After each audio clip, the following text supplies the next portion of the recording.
When death comes to your door, her gaze is steady.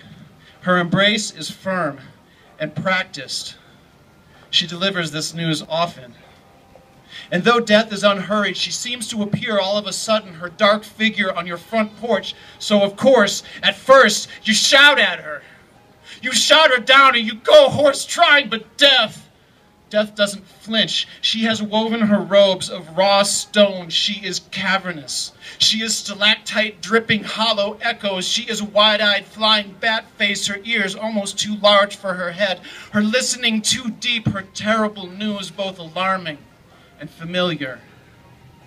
You realize you've heard the news 1,000 times before, but mostly it was background, or maybe you were busy shouting at the time.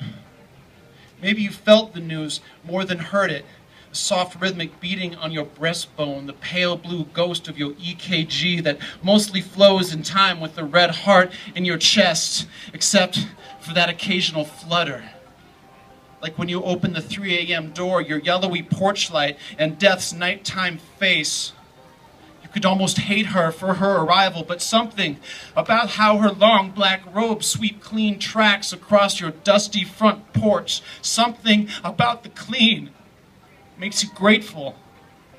Some purple sense of joy takes root in the moonlight of her look, and as you stand there with the door open, until your face is bathed in the rising fire of dawn, the world reclaiming all of its faces, you are surprised to find your own smiling.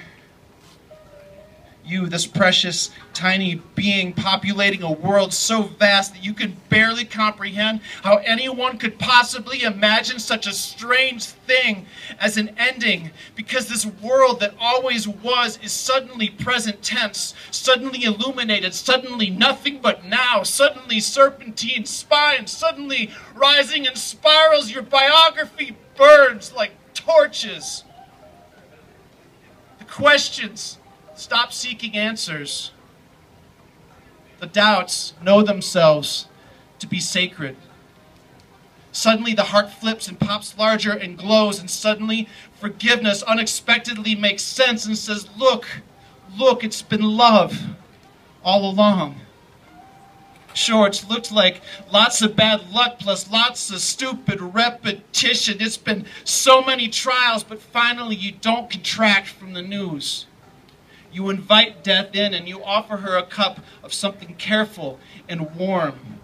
You make sure death is cared for. You are grateful for her company.